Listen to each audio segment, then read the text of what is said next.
नमस्कार, आपके साथ मैं हूं आकिल रजा। बिहार से बड़ी खबर सामने आ रही है। बिहार में एनडीए दल की मीटिंग थी। ऐसे में जब एक दिन पहले मुख्यमंत्री पद की शपथ लेना था तो एनडीए दल को यह तय करना था कि उनका मुख्यमंत्री कौन बनने वाला है, यानी उनके दल का नेता कौन होगा। इसके साथ ही उप मुख्यमंत्री पद, जो शायद ही चर्चा का विषय बना हुआ है बिहार की राजनीति के अंदर, कि मंत्रिमंडल में उप मुख्यमंत्री कौन रहने वाला है, सुशील मोदी रहेंगे या उनको हटाया जाएगा। अब ये साफ हो गया है और एनडीए दल की मीटिंग के बाद उप मुख्यमंत्री पद के लिए निष्कर्ष निकाल लिया है एनडीए ने। साथ ही साथ हम आपको इस वीडियो में ये भी बताएंगे कि अब जिन नेताओं को एनडीए ने चुना है, इनको लेकर कितनी मजबूती से एनडीए सरकार बिहार के अंदर आगे बढ़ पाएगी या कोई ना कोई खतरा अभी भी लगा रहेगा। फिलहाल 16 तारीख यानी कल 4:30 बजे शपथ ग्रहण होना है। और उससे पहले आपको यह भी बता दूं, इस वीडियो में हम यह भी बताएंगे कि कैसे विपक्ष के नेता यानी आरजेडी के नेता तेजस्वी यादव के अलावा आरजेडी नेता और राज्यसभा सांसद मनोज झा लगातार ये कहते हुए नजर आ रहे हैं कि उनकी सरकार बनेगी। और ये भी कह रहे हैं कि नीतीश कुमार भले ही सरकार बना देंगे, लेकिन वो सरकार मजबूत सरकार नहीं होगी। यानी उनके कहने का मतलब यह है कि सरकार बनाने के बाद ही उनकी सरकार गिर सकती है। और इसका उदाहरण वो इस तौर पर देख सकते हैं क्योंकि महागठबंधन जो है वो लगातार इस कवायद में लगा हुआ है कि वो जो दो अन्य दल जो एनडीए के साथ मिलकर सरकार बना रहे हैं, जिसमें हिंदुस्तान अवाम मोर्चा और वीआईपी, ये दोनों ही पार्टियों के 8 विधायक अगर महागठबंधन के खेमे में आते हैं तो जरूर कुछ भी बदल सकता है, स्थिति बदल सकती है। बहरहाल ऐसा नहीं है। अब हम आपको बताते हैं कि एनडीए दल की मीटिंग में क्या कुछ हुआ है। सबसे पहली खबर कि नीतीश कुमार को अपना नेता मान लिया और नीतीश कुमार ही अब अगले मुख्यमंत्री बिहार के होंगे। 4:30 बजे तकरीबन कल वो शपथ लेंगे। इसके अलावा नीतीश कुमार लगातार चौथी बार मुख्यमंत्री पद की शपथ लेंगे बिहार की। सवाल यह है कि डिप्टी सीएम कौन होगा। डिप्टी सीएम को लेकर लगातार सवाल उठ रहे थे। ये सवाल भी उठ रहे थे कि अगर डिप्टी सीएम की मांग को लेकर वो दो जो अन्य दल हैं, जिनकी 4 और 4 8 सीटें होती हैं और जिनकी सीटें मिलाने के बाद ही एनडीए जो है वो बहुमत के आंकड़े के पार पहुंचा है, 125 तक पहुंचा है। अगर ये 8 सीटें हटा दी जाती हैं तो 125 से नीचे आ जाएगा, यानी बहुमत के आंकड़े के नीचे आ जाएगा। और इसके अलावा तेजस्वी यादव यानी महागठबंधन ने भी उनको ऑफर दे रखा है सूत्रों के माने तो।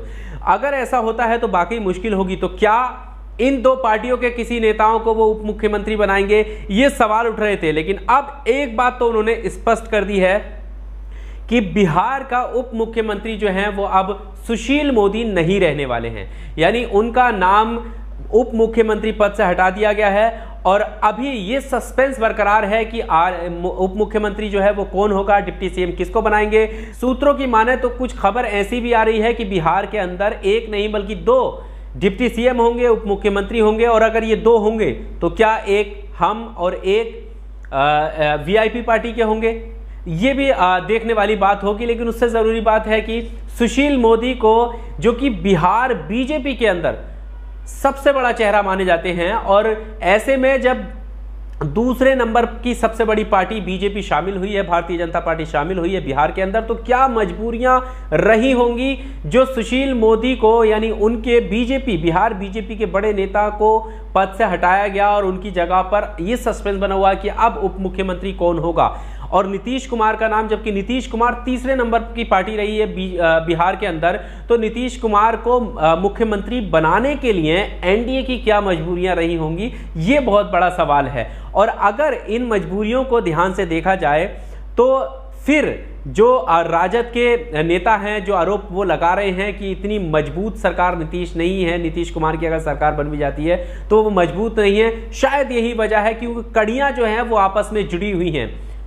ना तो बीजेपी स्पष्ट तौर पर बहुमत है, ना जेडीयू की स्पष्ट तौर पर बहुमत है, और हम और हिंदुस्तान अवाम मोर्चा और वीआईपी यानी 2 पार्टियां जो हैं, ये अगर ये दोनों भी हट जाती हैं तब भी मुश्किल में एनडीए पड़ जाएगा।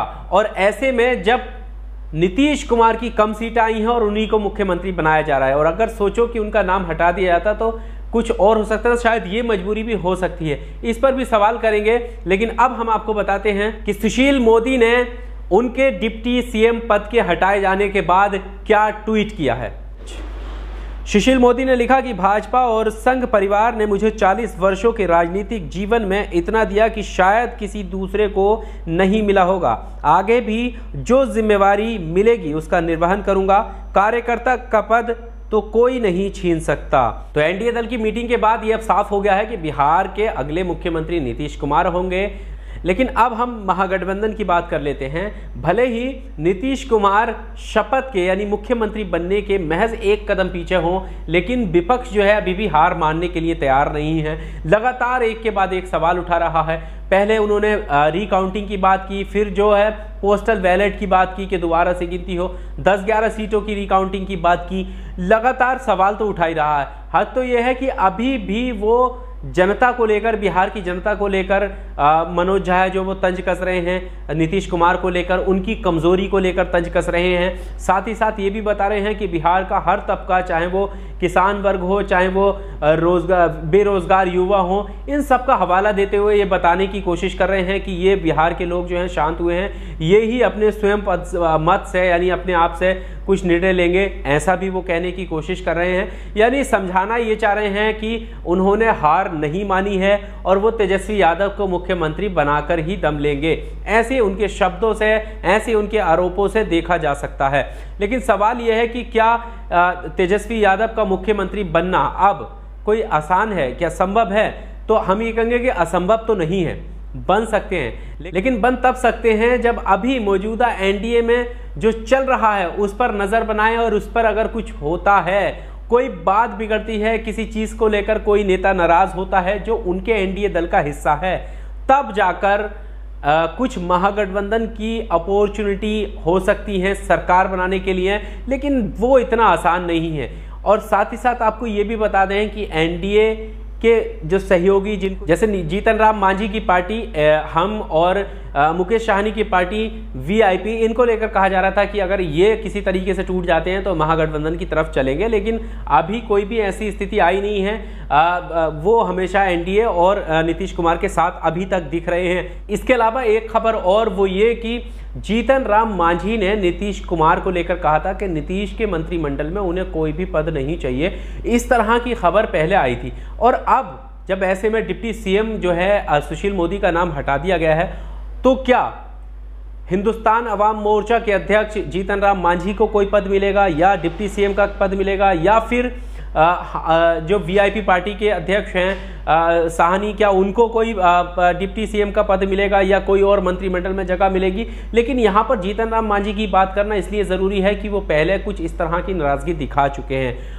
और साथ ही साथ आपको ये भी बता दें कि महागठबंधन को लेकर भी नाराज़गी दिखा चुके हैं मुकेश साहनी, जो कि वो कह रहे हैं कि पहले पीठ में छुरा घूंसने का तेजस्वी यादव ने काम किया और अब हमें ऑफर दे रहे हैं।